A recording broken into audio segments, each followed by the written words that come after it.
Now she stands at the window, remembering her father's last words. Ella, numbers don't lie. People do. Learn to read people, not just books. His words echoed in her mind, sharp as a knife. She's New York's toughest auditor. She can smell a lie in the numbers. 12 years, 0 mistakes. They called her the Iron Auditor. 5 years older, blonde hair, gray-blue eyes, tilts his head when speaking. Smart, funny, caring. He brings me coffee, takes me to Long Island and knows all my likes. She thought she'd found the one. But it was all a lie. Ella, you're the best auditor I've ever met. That night, he said something that would destroy everything. She had no idea. While he was praising her, he was plotting her downfall. Now she stands at the window, remembering her father's last words. Ella, numbers don't lie. People do. Learn to read people, not just books. His words echoed in her mind, sharp as a knife. Because the man she loved had already set a trap, and she was walking right into it. She was about to learn just how right he was. Normal Monday morning. Unaware her life will shatter soon. Calm is just a storm's disguise. Then the door opens. HR Director Catherine stands there. Her face tells Ella, this is not a casual work chat. Catherine, what is this? The investigation shows your credentials access client financial systems this weekend. What proof? IP address, timestamps, login logs, they all point to you.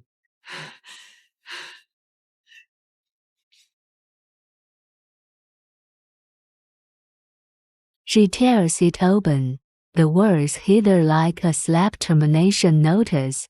Reason, data breach. Her pupils shrink. Ella, I can't. That's a lie! Someone hacked my account! You're it. Your account. Your password. How could anyone else know?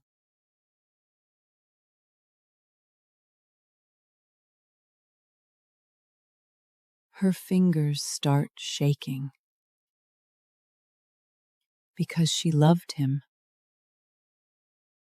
Her fingers start shaking, but it's not fear anymore. It's the truth exploding inside her. The person she loved, the person she trusted, he was using her. He watched her type her password more than once. She let him. Because she loved. She pushes open the door. She's not here to negotiate. She's here to expose him. Ella, not now. Why did you set me up? I don't know what you're talking about. You accessed the client system with my account. She says only you knew my password. Daniels moves. He swallows. Then he starts deflecting. You told other people. Only you knew my password. You told other people? I only told you. Maybe someone else saw it. What about the security footage? Even the cameras were in his plan. Ella finally sees it. She wasn't enough with a man. She was inside a trap. Weekend maintenance. No footage. Ma'am, I'm going to have to ask you to leave. Ella, go home. I'll figure this out. The conference room door closes behind her. Daniel turns back to his clients, straightens his tie, flashes that perfect smile, like she was never even there. Ella, I'll figure this out. That cactus he brought from Italy barely needs water. Just like her, she never asked for much warmth. She ran from the building and told the driver one word, Brooklyn. Where in Brooklyn exactly? Just drive. Anywhere. Manhattan faded behind her. Truth was, she had no home to go to. The lease was in her name, but everything inside was his, even the stray cat they rescued. Her friend texted to check on her, but she couldn't bring herself to reply. She turned her phone off, shut the whole world out.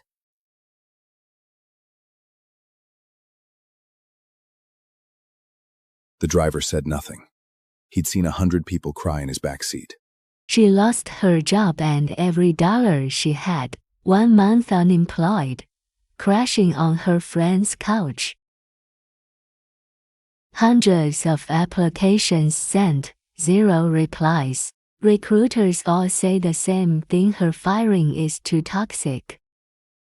First thing after they broke up, he stole her password with her birthday and drained every cent. Ella, your resume is great, but your termination is too sensitive. That was a false accusation. But there's nothing on file to clear it. This is a civil dispute. You need to consult a lawyer. Police call it a civil case. She can't even afford a lawyer.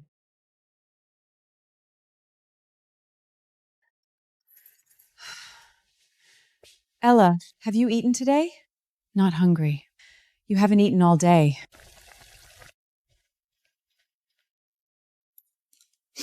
Hey, don't cry. It'll get better. How do you know? Because you're the smartest person I've ever met. She lies awake all night, wondering how someone could hate her this much. It wasn't hate. It was cold, cruel indifference. And she was done breaking. Top audit Izerk. Now begging for an entry-level job. 2 months after she was framed, this was her only offer. An assistant role at her rival's firm. Ella Sterling, former senior manager at Dewey & Co. Yes. Why'd you leave? I was framed.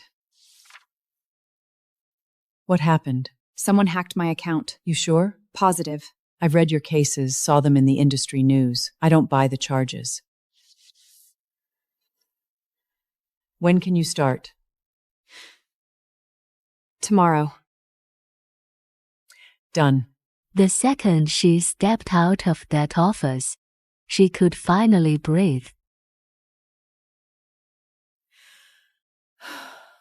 She wasn't shaking from fear. She was shaking from gratitude. Someone still believed in her. This time, I won't let anyone down. The office of Horizon Capital is in an old building near Wall Street.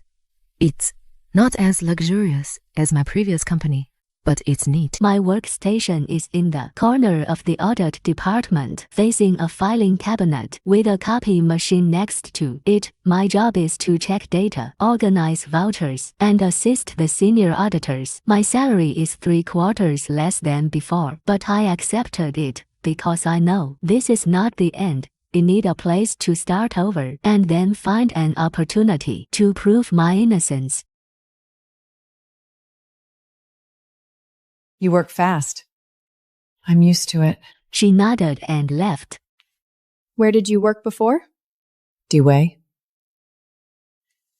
Then why are you here?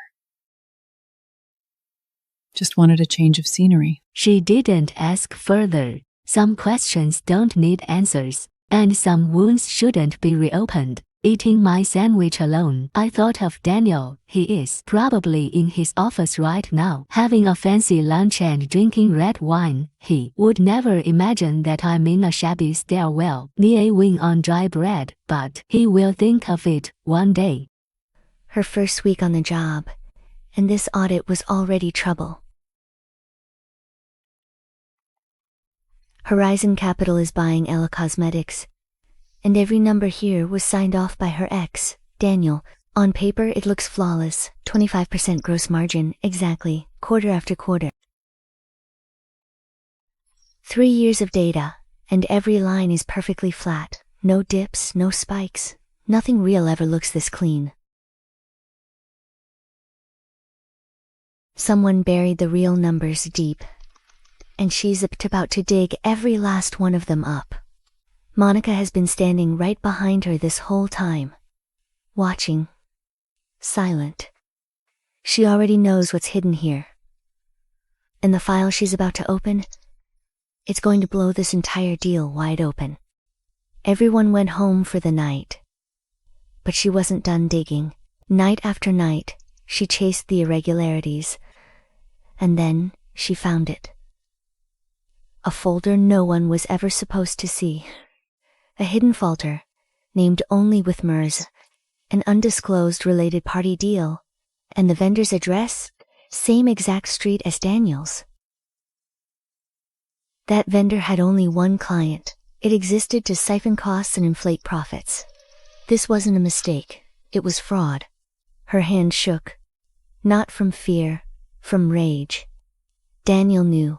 He signed a clean audit. He buried every single lie. Her father's words rang in her head. Numbers don't lie. People do. But lies written in numbers always leave a trail. She stepped to the window, staring out at Brooklyn after midnight. She had the truth now, and the fight was only just starting. 9 p.m., only one office was still lit, and she was holding the proof that could blow everything open. Monica was still at her desk. She'd been expecting this. Come in. Monica, Ella Cosmetics has undisclosed related party interactions. They're inflating profits. Are you sure? Positive. Where did you find this? A hidden folder. I'm an auditor. I know where to look. You were framed for data leaks. Turn this in, and you clear your name. You have my support. Monica nodded. For the first time, she felt like someone in this office Actually cared about the truth. They say it's lonely at the top. They say you have to be willing to sacrifice everything. But they never tell you it's the only place with a view. She never sent the proof to regulators. Too slow. Daniel's lawyers would bury it. PR would spin it. Lawyers would stall. She needed something faster. Something he'd never see coming. $30 million in fake profits and a smoking gun. Emails Daniel thought he deleted, recovered from the backup server. 3 days straight, she dug through 3 years of records. Every single fake transaction, traced and marked. She copied everything onto a single drive, small enough to hide, powerful enough to take him down. She couldn't keep it at home. She couldn't risk Jenna getting dragged into this. The ceiling void? No one would ever look there. Jenna slept through it all, completely unaware. Her heart was racing. If Daniel found out, she bet borrowed money that this company's stock would crash. Not her savings, credit card cash.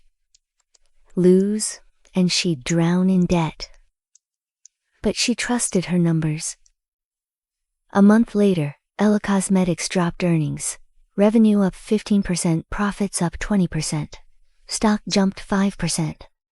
The market cheered. But she knew every number was fake. Tighter. Why is your credit card bill so high? It's an investment project. The losses grew every night. Red numbers burning bright. But she never even considered closing the position. She was waiting for one piece of news, the kind that would bring this whole fake empire crashing down. And it was closer than anyone thought. The second month, she made her move, and it would change everything. An anonymous email sent to the SEC, no long letter, just ironclad proof. Every file, every number, every lie.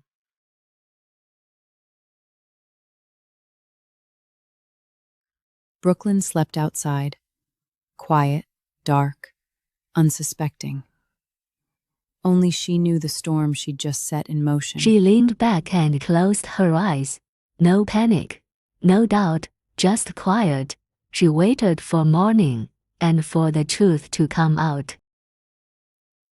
She thought of her father. Honesty has its reward, he'd said. Not money.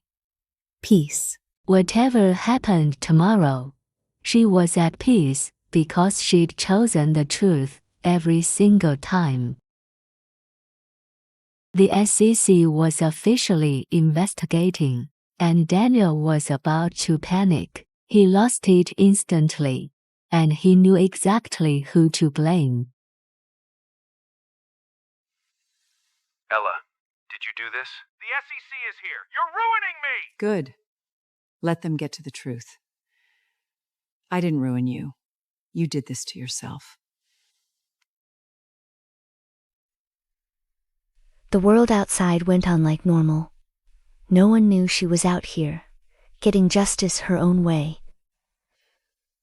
She thought of her father on his deathbed. Be honest, he'd said.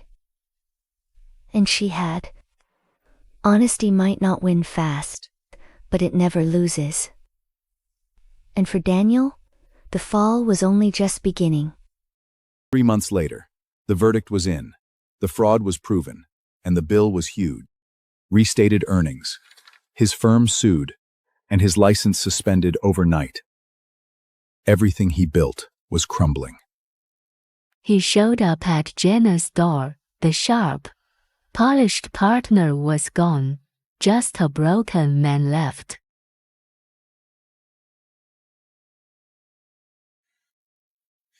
Ella, please, don't testify. I already did. Why? Because you lied to the investors, to the shareholders, to me. I never thought you'd do this. There are a lot of things you never thought of. He left.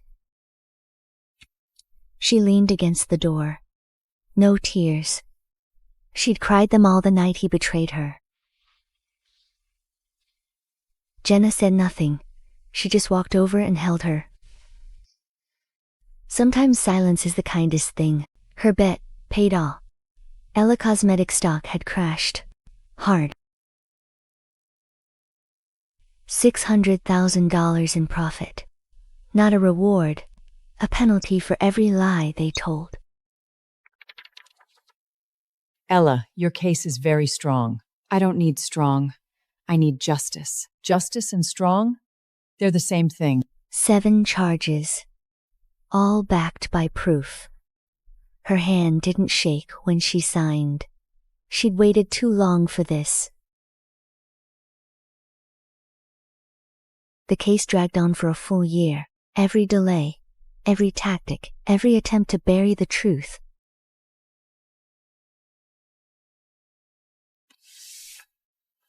You know this will be harder on you. I know. But I'm not afraid of hard. The fight would be long. But she wouldn't back down. Every lie he told, she was going to make him answer for all of it. The trial had arrived, and she took the stand, steady and unshakable. Black suit, hand on the Bible.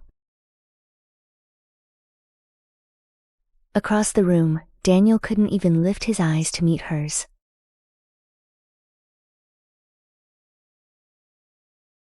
Miss Sterling, you admit you lent Daniel Carter $100,000, which was never repaid, correct? I do. But that is not what this case is about. So you hate him? I don't hate him, but he lied. He stole my access like Glenn Klein frame. He told vendors to falsify invoices to inflate profits. He is a fraud. Hate isn't evidence, the numbers are. She presented her analysis. The jaggly numbers, the hidden transactions, the deleted emails. Every lie laid bare for the jury to see. She never glanced at Daniel. She spoke only to the jury. Her voice carried, clear and unwavering, across the entire courtroom. From the gallery, Jenna watched. There was no worry in her eyes, only pride.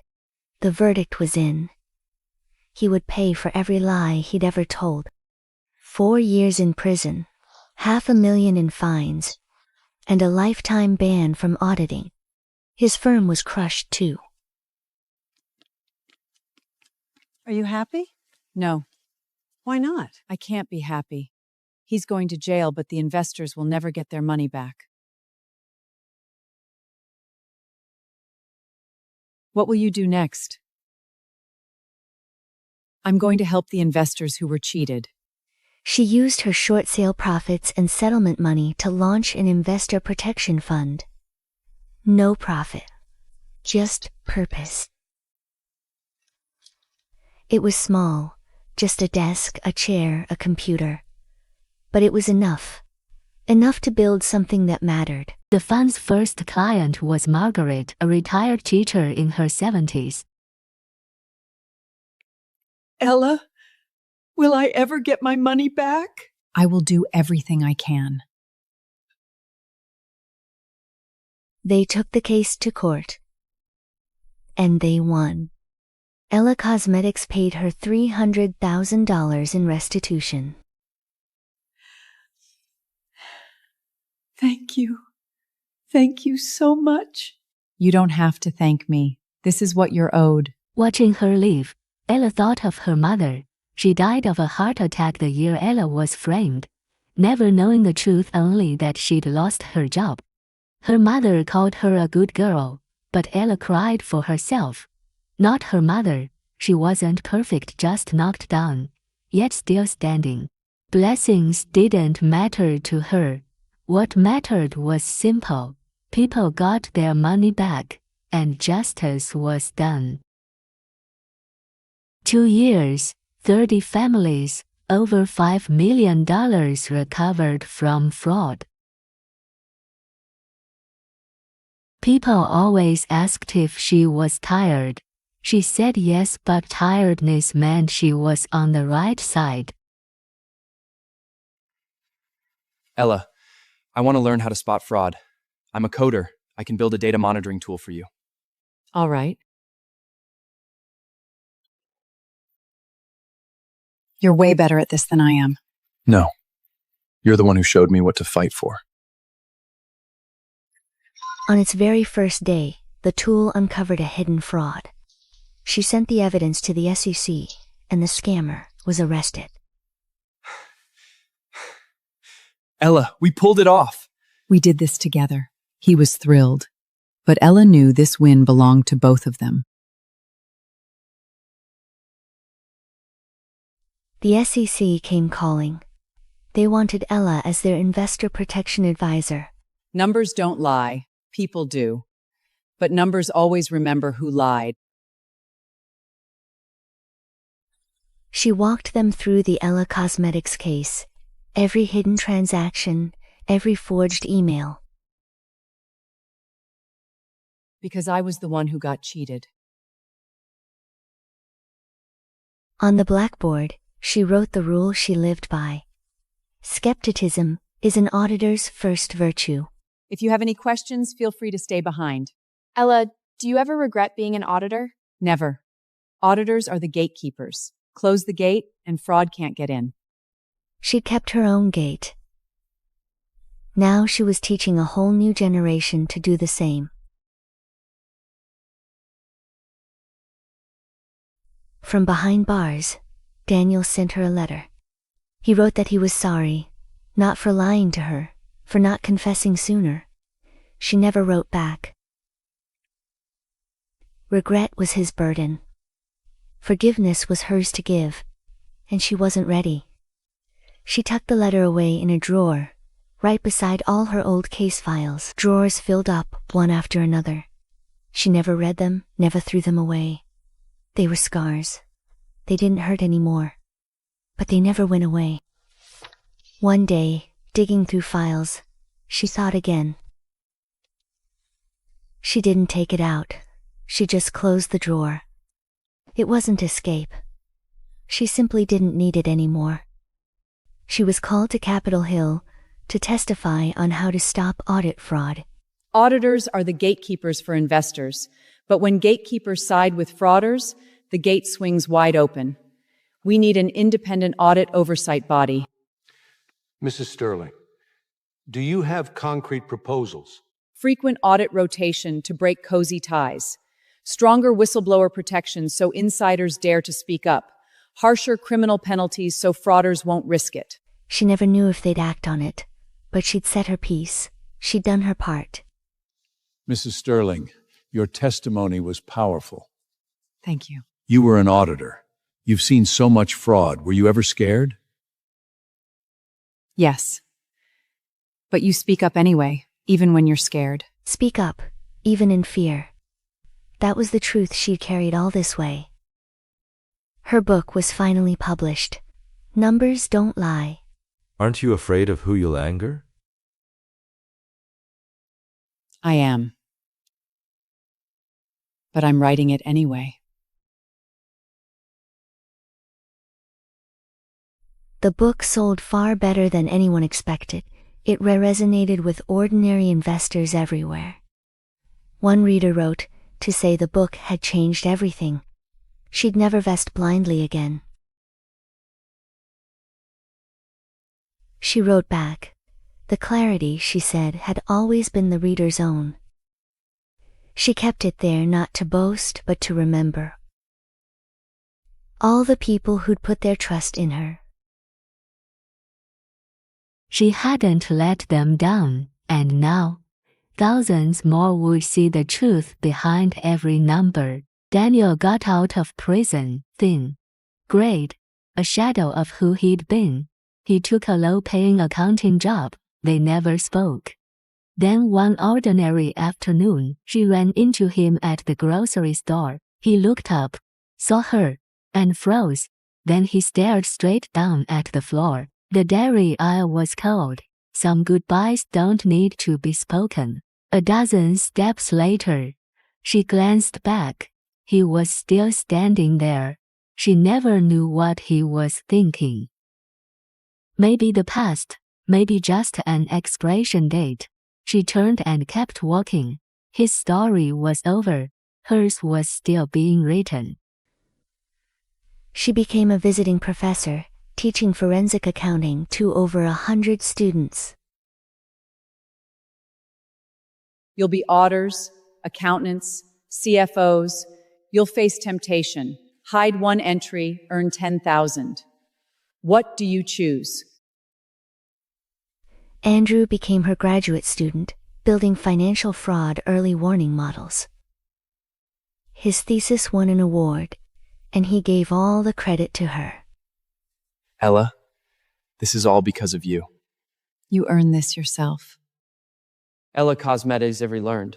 What's the biggest lesson you've learned? My teacher taught me that numbers are always honest. Once she'd fought alone. Now she was passing the torch. A new generation of gatekeepers was ready. Jenna got married, and she asked Ella to be her bridesmaid. Her groom was an ordinary engineer, nothing flashy, but he looked at her like she was everything.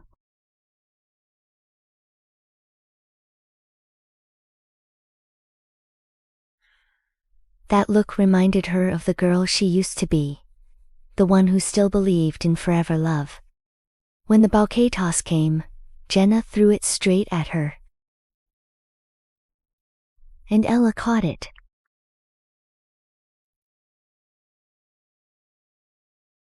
She kept the bouquet on her desk.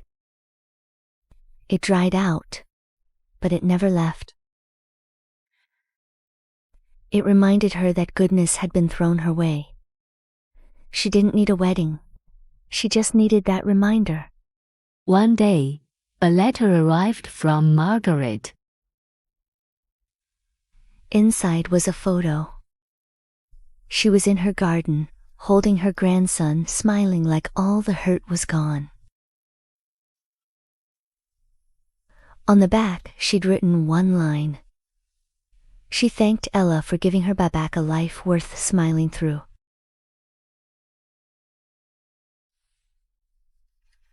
Ella taped the photo right onto her wall, next to all her case files and numbers. On one side, numbers and records. On the other, a human life. People always mattered more than numbers. This was why she fought. Not for money, not for praise, so that people could smile again. The AICA named her Outstanding Auditor of the Year. This award is for every investor who lost their life savings to fraud. In the crowd, she saw her old Funninette. The woman was crying. Ella never knew if it was guilt or pride. Ella, I'm so sorry. Sorry for what? For not speaking up for you back then. It's okay. You couldn't have helped. Ella, you're braver than I ever was. It wasn't bravery, I just had no other choice. She didn't blame her. Back then, even Ella hadn't been able to save herself. Some roads, you just have to walk alone. One young coder lost everything to the fraud. He almost ended it all.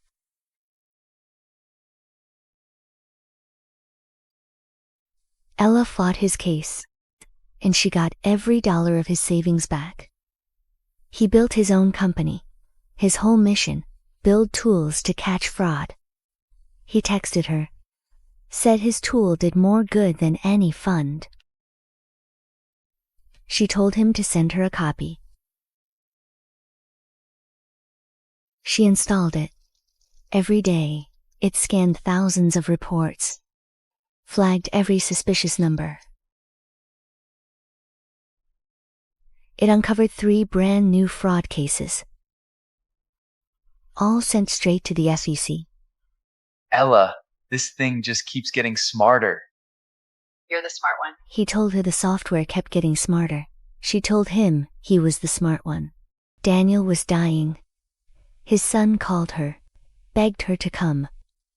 She went to the hospital. He was a shell of the man he'd been. Barely strong enough to move.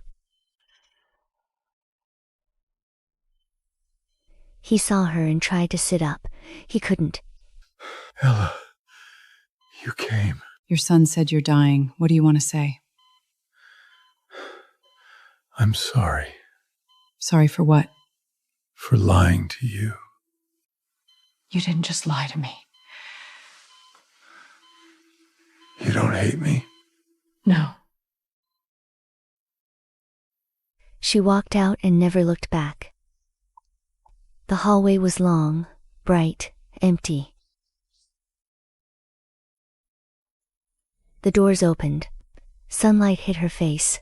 The air smelled like antiseptic, like coffee, like being alive. Daniel was gone. Only a handful of people showed up to his funeral. His son, his ex-wife, and her. 3 people in a lifetime of history. The stone read, Certified Public Accountant. He'd earned the title. He just never lived up to it. She stood there a while. No hatred, no nostalgia. Then she turned and walked away.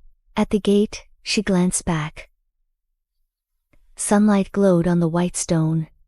In her head, she said it was over. His debt was paid. Jenna was waiting for her by the gate. She asked if she was okay.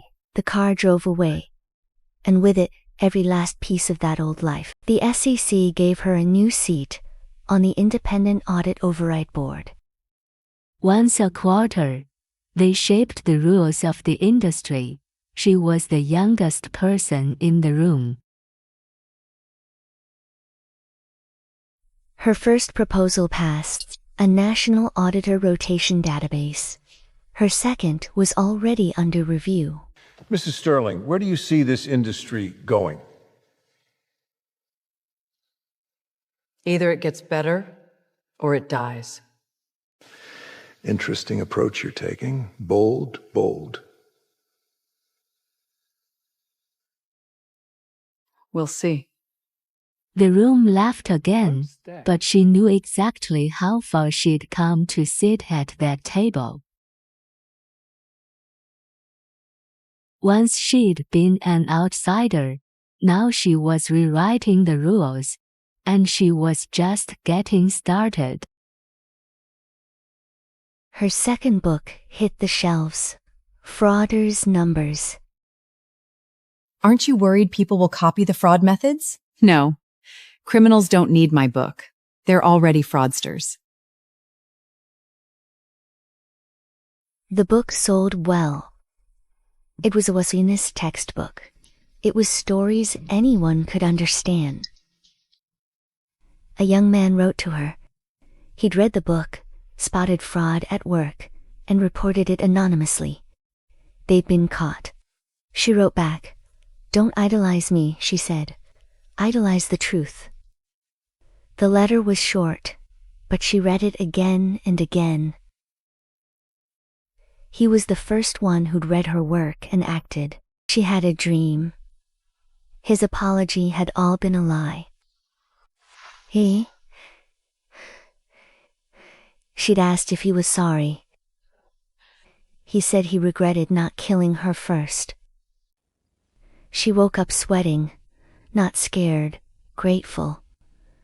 Grateful to be alive. The dream was a lie. That day, she retired. Not stopped, handed it over to her best student, Sarah.